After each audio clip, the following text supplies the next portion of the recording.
네, 강프로입니다. 자, 에코프로머티 보겠습니다.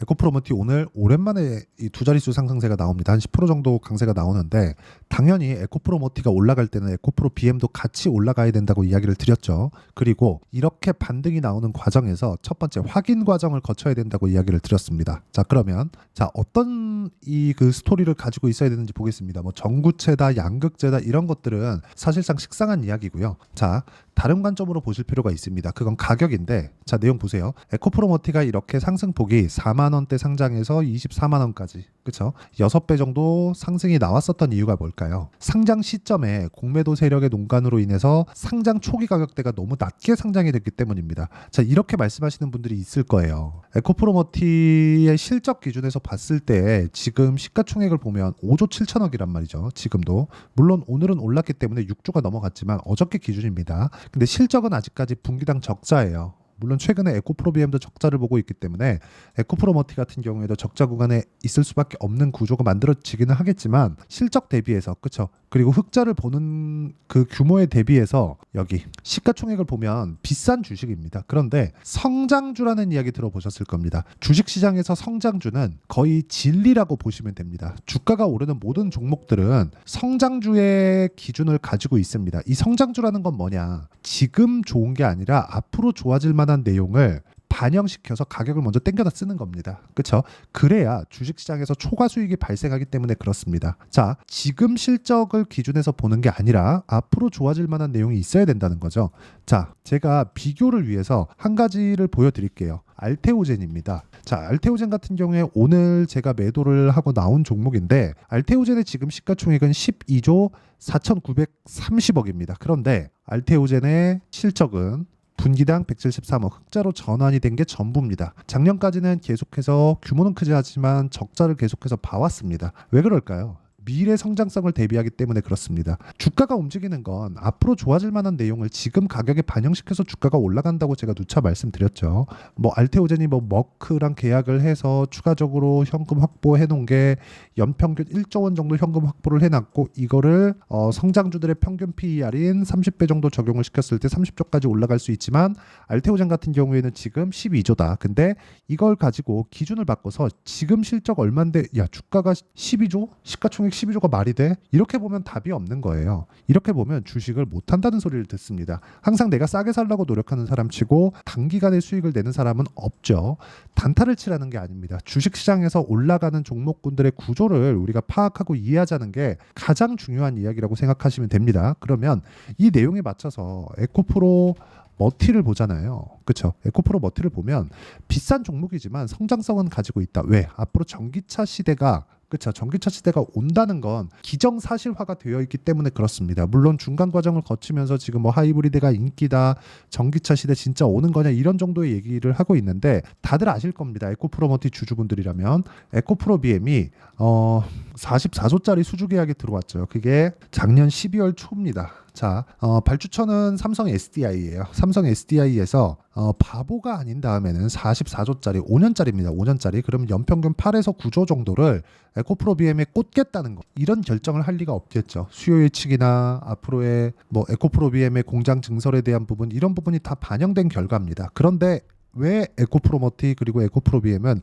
올라가지 않는 것일까요? 작년의 움직임을 보면 됩니다. 58만 원까지 올라갔고 에코프로 같은 경우에는 주식 분할을 했지만 에코프로 같은 경우에는 그 주식 분할 가격 전에 한 150만 원까지 올라가는 그런 폭등세가 있었죠. 즉 앞으로 좋아질 부분을 먼저 땡겨다 썼기 때문에 그렇습니다. 배터리 아저씨가 여러 가지 이야기를 하고 있는 걸로 아는데 뭐 지금 저평가다 막 그렇게 말씀하시는 걸로 아는데 전 개인적으로 그런 시각 자체를 좋아하지는 않습니다. 한미반도체는 그렇고 에코프로는 그렇고 이렇게 자꾸 비교를 하시잖아요. 그게 아니라는 거죠. 한미반도체가 계속해서 강세를 보일 수 있는 이유, 그렇죠?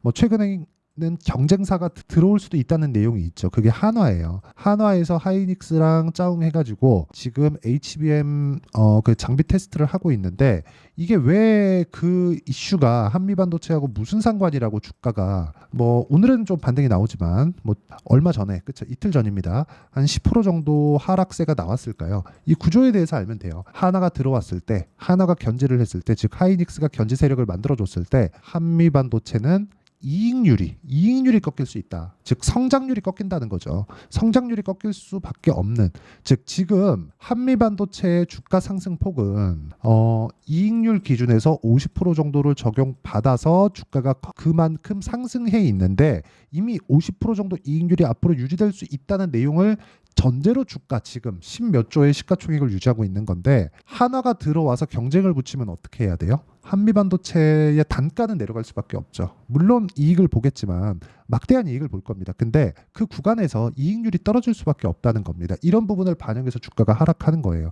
이게 무슨 얘기냐? 한미반도체도 비싼 주식입니다. 실적 대비해서 주가가 비싸요. 그런데 주가가 계속해서 강할 수 있었던 이유가 그거라는 거죠. 근데 그것보다 먼저 출발했었던 게 에코프로 BM이고, 에코프로 BM은 시장의 최대 평가치를 봤을 때 58만 4천 원, 그리고 지금 같은 경우에는 고가 대비해서 70% 정도가 빠졌기 때문에 산업이 성장하는 속도, 그리고 주가가 성장하는 속도가 월등히 더 빠를 수밖에 없겠죠. 자, 주가가 성장하는 속도가 대략 한 100km 속도라고 치면 산업이 성장하는 속도는 10km, 15km 이 정도일 수밖에 없죠. 물론 어느 정도 개화 시기가 딱 돼서 폭발적인 움직임이 나올 수 있는 부분이 있겠지만, 그게 2030년, 만약에 2027년, 2030년 이후라면 어떻게 될까요? 그렇죠? 먼저 올라간 주식시장이 너무 평가를 많이 받았기 때문에 그런 부분에 대한 조정을 받아야 됐고, 그 조정을 빠르게 마무리를 지을 수 있다는 거예요. 그게 지금 시점이라고 보시면 되지만, 우리가 봐야 되는 건 가격대를 확인하고 매수하는 구간을 찾아야 된다는 거죠. 이 부분을 이야기를 드리기 위해서 지금 많은 어려움을 겪고 계실 텐데, 제가 조금 돌아왔다고 보시면 됩니다. 올라가는 과정에서, 그렇죠, 정배열도 만들어야 되고 이격 조절 과정도 거쳐야 되고, 이런 상황이 지속적으로 만들어져 있어야 된다는 걸 반드시 기억을 하셔야 됩니다. 자, 그럼 이 내용에 맞춰서 우리가 어떤 식으로 매매를 해야 되는지 결과치부터 볼게요. 지금 에코프로 머티, 에코프로 BM 모두 시세 확인 구간의 첫 번째 단계에 들어갔습니다. 앞으로 추가적으로 올라갈 수 있는지 그 내용에 대한 부분, 그 첫 번째 단계에 들어왔다고 보시면 됩니다. 자, 여기 내용 보시면 PSK 홀딩스입니다. PSK 홀딩스 보면 최근에 제가 반도체 종목군들을 올해 들어서입니다. 올해 들어서 굉장히 적극적으로 매매를 했고, 작년에도 매매를 했지만 계속해서 매매를 해온 이유는 고가 돌파를 했기 때문에 그렇습니다. 그럼 지금 2차 전지에 대한 부분은 어떻습니까? 저가 이탈을 지속적으로 하다가 오늘 첫 번째 반등이 나왔죠. 그래서 영상으로 이야기를 드리는 거예요. 지금부터 시작입니다. 지금부터. 자, 오늘 같은 경우에도 DI 보세요. 그렇죠? 오늘 뭐 고가를 찍고 떨어지고 있지만 오늘도 13%, 13.2% 수익을 보고 빠졌습니다. 그리고 이런 부분을 다 시가의 공략이 들어간다는 거죠. 이 모든 것들이 돌파 구간의 공략을 한다는 점을 반드시 기억을 해주셔야 되고, 이 부분을, 그렇죠, 제가 계속해서 말씀드리는 이유는 주식시장은 미래가치를 반영하기 때문에 그렇습니다. 자, 이 내용을 보시면 알 수 있습니다. 아까 전에 제가 PSK 홀딩스 분명히 말씀드렸고, 지금 DI에 대해서 말씀드렸죠. 이런 식의 상황이 벌어진다는 겁니다. 그리고 아직까지 매도가 완료된 건 아니지만 두산 에너빌리티 같은 경우에도요, 그렇죠, 시가부터 공략을 했었고 최근에 계속해서 강세 구간에 제가 매수한 구간이 있습니다. 아직 보유 중입니다. 당연히 뭐 한동안은 보유를 하고 있을 예정이고요. 그런데 두산 에너빌리티는 원전이라는 거죠. 원전 이외에, 그렇죠, 원전 이외에 거의 뭐 다른 사업은 안 한다고 보시면 됩니다. 그런데 우리가 봐야 되는 건 두산 에너빌리티가 강세를 보이기까지 뭐가 있었느냐, 그 부분입니다. 우리 기술의 상승, 두산의 상승, 이런 부분이 선행되어 있었다는 거죠. 자, 보여드리겠습니다. 우리 기술, 그렇죠? 제가 매도한 결과 2주 안 걸렸죠. 23.65%. 이런 정도의 상황을 지속적으로 만들어 간다는 거죠. 제가 계속해서 말씀드리는 이유가 이것 때문입니다. 올라가는 모든 종목은 고가 돌파 구간을 지나가야 되고, 고가 돌파 구간을 우리가 지나갔을 때 꾸준하게 수익을 낼 수 있는 환경을 만들어갈 수 있다는 점이 중요하고, 이런 부분을 소통방에서 모두 공유를 해드리고요. 에코프로머티 오늘부터 추적 관찰에 들어가야 되고, 지금 반등 확인하는 과정에 있기 때문에 첫 번째 반등 확인이 되었다. 여기서 우리가 어느 타점에 잡아야 될지를 실시간 내용이 필요하기 때문에 제가 소통방에서 진행을 하고 있고요. 여기서 이런 식으로 제가 장 시작 전에 공유도 해드리고요. 장중에 계속해서 이야기를 드립니다. 자, 두산에너빌리티를 제가 지금 집중하고 있다고 말씀드리고 있죠. 이런 식으로 에코프로머티에 대한 부분도 충분한 공부를 시켜드리도록 할 테니까 구독과 좋아요만 눌러주시면 입장 가능하고요. 상단에 있는 전화번호로 구독 또는 소통이라고 문자 보내주시면 여기 소통방 입장 링크를 순차적으로 공유를 해드리도록 하겠습니다. 자, 내용 정리 한번 하겠습니다. 주식시장은 미래가치를 반영을 한다. 미래가치를 반영하는 과정에서 내가 봐야 되는 건 가격이다. 그럼 그 가격에 대한 부분을 에코프로 머티 기준으로 봤을 때 이제 22평을 돌파하는 상황에서 첫 번째 확인 과정을 거쳤다. 그렇기 때문에 바닥은 나왔다고 볼 수 있습니다. 뭘 보고? 에코프로 BM을 보고. 아까 전에 제가 원전을 이야기를 드리면서 뭐라 그랬죠? 두산을 거래했고요. 자, 실제 거래한 내용을 보여드리면서 이야기를 드릴게요. 우리 기술 먼저 나와 있는데 두산 먼저 제가 거래를 했기 때문에 보세요. 14.7% 2주 안 걸렸죠? 이걸 매매하고 나서 여기 우리 기술입니다. 자, 내용 보시면 그리고 나서 우리 기술 23.65% 2주 안 걸렸죠? 이런 상황을 만들어냈다는 거죠. 그리고 그 다음 종목이 뭐예요? 두산 에너빌리티. 그렇죠?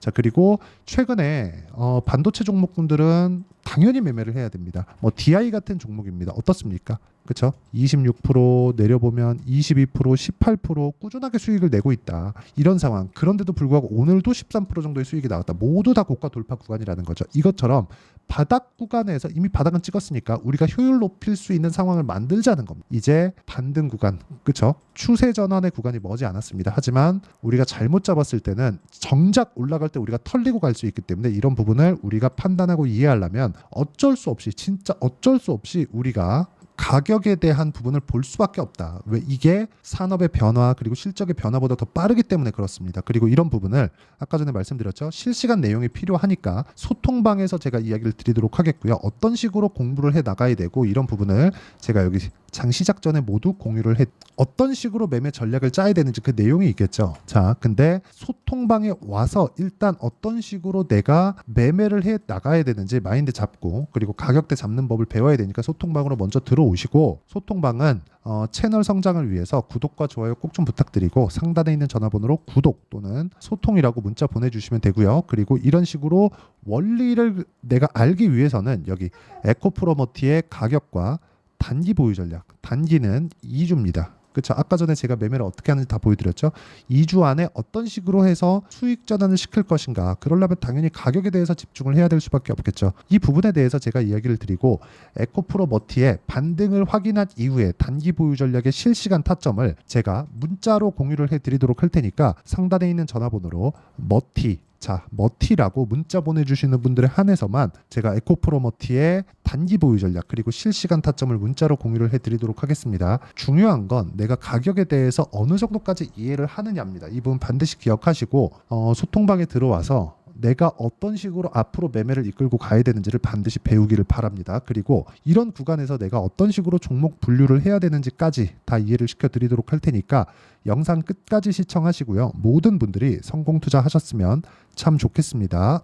자, 24년도가 돼도 여전히 시장은 녹록지 못합니다. 이런 상황이 벌어지는 건 어쩔 수 없습니다. 이런 상황에서도 수익이 나는 종목들의 구조는 변하지 않습니다. 즉 대시세 종목에 대한 구조는 변하지 않는다는 거고 실제 제가 소통방에서 지속적으로 이야기를 드리고 있는 내용도 대시세 종목이나 시장 주도주를 공략하는 건 철저하게 가격 분석을 하라고 이야기를 드리고 가격 분석 이후에는 이슈에 대한 파악 그리고 이슈를 파악하고 나서는 다시 내가 얼마에 매수할지 그 타점에 대한 부분을 지속적으로 언급을 하고 있습니다.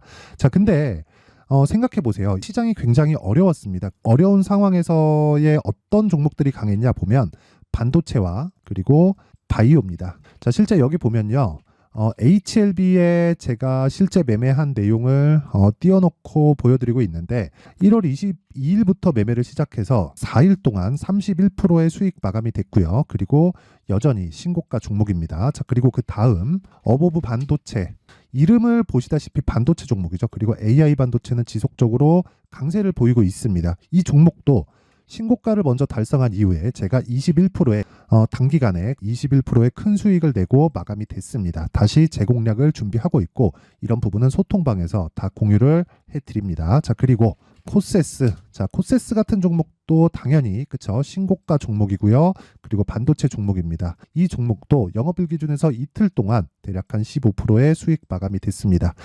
내용을 한번 보시면 어떻습니까? HLB를 포함해서 뭐 30%, 20%, 뭐 15% 이런 식의 수익이 지속적으로 발생하고 있는데 이 세 종목 모두 다 신고가 종목이고 1월 달에 시장이 약세를 보이고 있는 구간에서도 강했었던 그런 종목입니다. 특징점이 하나 있는데 그 이슈에 앞서서 가격이 먼저 반영했다는 거죠. 그렇게 제가 가격을 먼저 보고 이슈에 대해서 파악하는 이유는 결과적으로는 큰 시세를 먹기 위한 사전 준비 작업입니다. 실제로 큰 시세를 먹기 위해서 사전 준비 작업을 했을 때 여기 레인보우 로보틱스 127% 그리고 ISC 98% 그리고 한미반도체 97%의 큰 수익을 내는 상황을 만들 수 있습니다. 어떤 식으로 소통방에서 진행됐는지 그쵸? 그 상황을 제가 이야기를 드린 건데 이런 상황도요 당연히 신고가를 공략했을 때 가능한 겁니다. 자 그러면 이번에도 마찬가지입니다. 그쵸? 정부 주도의 코리아 디스카운트 해소 방안이 2월 달에 발표를 하고요. 그리고 2월 달에 발표된 내용을 토대로 주가가 움직이는 게 아니라 이미 움직인 내용이 있죠. 실제 이 내용은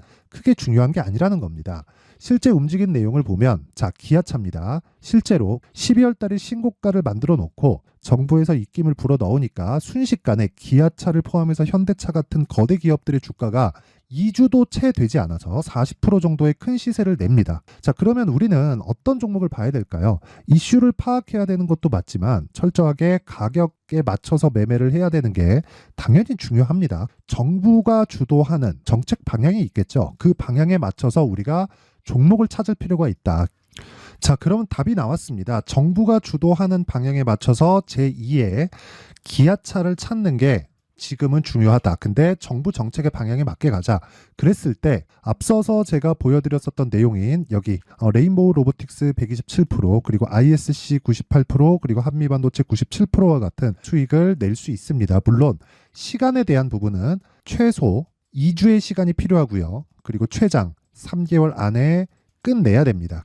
자, 기아차의 시세를 보셨던 것과 같이 2월 달에 정부 정책의 방향이 결정되고요. 바로 3월 달이면 시행입니다. 자, 그러면 우리는 거기에 맞춰서 당연히 종목을 찾아야 되고 제가 제2의 기아차를 찾아놨습니다. 제가 아까 전에 소통방에서 이야기를 드렸었던 내용 다 공개를 해드렸는데 그 내용처럼 종목만 받고 싶다 하시는 분들은요. 상단에 있는 제 전화번호로 대시세 자 대시세라고 문자를 보내주시면 정부 정책의 방향에 맞는 종목을 모든 분들에게 무료로 공개를 해드리도록 하겠습니다. 자, 제가 원하는 건 채널 성장이 목적입니다. 자, 그래서 구독과 좋아요 꼭 좀 부탁드리고요. 모든 분들이 정부 정책에 맞는 방향으로 매매를 이어가서 큰 수익 보셨으면 좋겠습니다.